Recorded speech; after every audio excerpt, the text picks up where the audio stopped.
What's going on, everybody? Welcome back to the channel. We have another video up for you guys. I know you guys liked the last video we did talking about the things you can do to make your strategy better. Today we're going to talk about things that you can do to make yourself a better trader. So without any further ado, let's get straight into this video.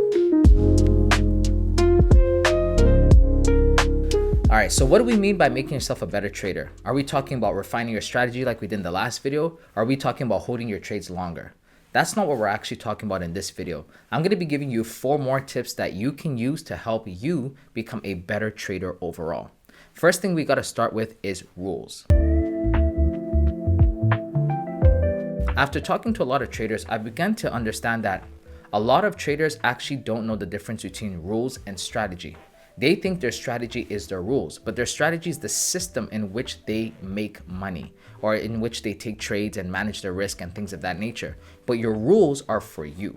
So here's an example. While my strategy might be entering at a gap, risking a 1 to 2 and cutting the trade at here or moving stops to break even, those are different parts of my system for trading. But the rules that I have, here are a couple just to name a few. Number 1, I mentioned in the last video that I don't take any trades anytime before 8:30 a.m. and no time after 11 a.m. That is a rule for me. Another thing that I mentioned is that I don't take trades on Tuesdays. That's another rule. Another rule is I don't risk more than 2% for the day or take more than 2 trades for the day. So there's a bunch of rules that I have for myself that help me remain an effective trader. Here's another rule that I want to share with you guys today. Another rule I have is that when I execute my trade, I don't touch it. No moves to break even, no cutting the trade early. I let it either hit take profit or stop loss. And rules are important. Rules keep you from sabotaging your trades. The amount of traders who say, oh man, I was gonna take profit, but then I extended the take profit, or I was gonna cut the trade, but then I thought it would, that's you tampering. That the rules are to help you keep yourself in check. The rules are there to be like your brace so that you don't mess anything up. You've already done the work by doing your analysis, by doing your back testing, by checking out the strategy. All those things are already been done. All you have to do when you press buy or sell is let the trade play out. So here's the first thing you can do is add some rules to your life. Tip number 2, and I highly recommend this to everyone, even though I won't lie, I've been a little bit of a hypocrite about this recently because I kind of stopped doing it, but journal. You should absolutely journal. And I don't mean like, oh, today I hit a 1 to 2 or I hit a 1 to 5 or the trade was right because I used all my entry criterias, or the trade was wrong because I knew it was a no. I'm talking about journaling so that you can understand how you felt during the trade. It's very easy to document what went right and what went wrong, but it's not about the trade. It's about you because you're the one who executed the trade.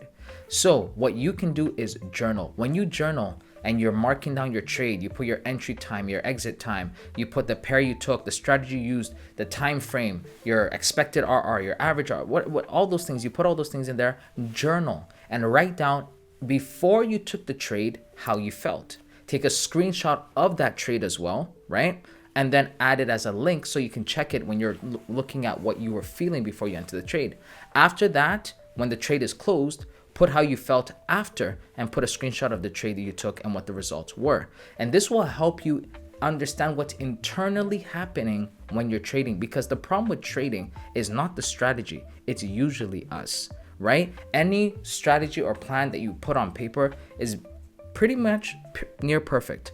The challenge with everything, or the problem, comes into place when you add human beings. Why? Because human beings are unpredictable and a lot of human beings have no self-control or emotional stability. So what you want to do is that you want to get to know yourself more and understand how you think, what makes you tweak or whatever the case is, and refine that. Once you do that, you will see better results in the market because everything you do in life shows up on the charts.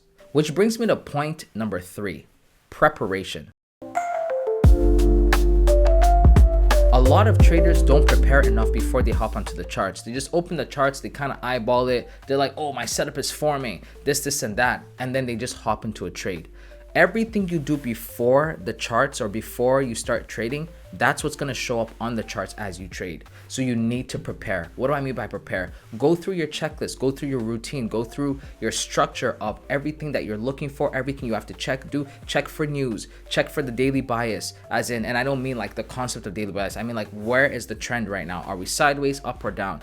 Check where your point of entry is. Set alerts if you have to. Do everything you can to make sure that everything is in the optimal setting for you to have the best chance of executing a correct trade. Step number 4, and this is a tip that for me was a big thing and it helped me really change my psychology. So here it is. Don't look at trading and trading results in terms of profits. Look at it in terms of percentages.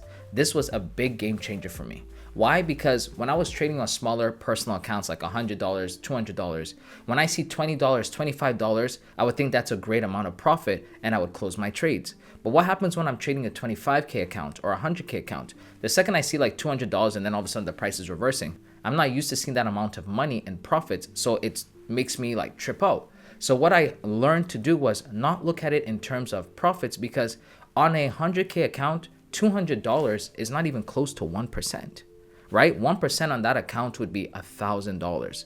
And so when you look at it in terms of percentages, you realize, oh shoot, I'm only down 200, but that's nothing because you're risking 1,000, right? You have to look at it like, how much am I risking? How much am I making? This is also why losses started to affect me less, because I would say, oh, I just lost 1%. Even though it says I lost 1,000 or 2,000 or 5,000, it's just 1% of my account. But if I win the next trade, which I always go for 1 to 2, I'm going to make back that loss and some. Don't look at profits. Profits will mess with you, especially if you're not used to seeing the numbers. Just look at it in terms of percentages. And here's a bonus tip, which you can probably call step number 5, which is this.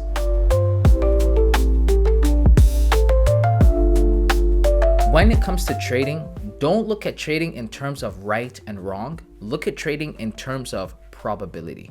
What we're actually doing when we're taking a trade is we're making an educated guess as to if price is going to go up or down, because that's basically the only 2 ways it can go. Yes, it can go sideways, but it's still up and down within a range.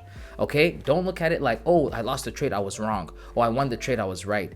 Those things will mess up your psychology. You need to be completely detached from that and understand that this is a game of probability. When you're looking at a trade, you're trying to ask yourself, what are the chances that price is going to go up from this level or down from this level? Is it 60-40, 70-30? Whatever you feel that percentage is, or whatever you've identified and analyzed that percentage to be, that's what you're using to take your trade. So understand that there are some days, no matter how perfect your strategy is, price will leave without you or take you out and then go to take profit. Those things happen, but don't let it affect you, because it's about probability. You need to understand that it's not about you being right or wrong. It's about you understanding the chances or the probabilities of price going in a certain direction or not.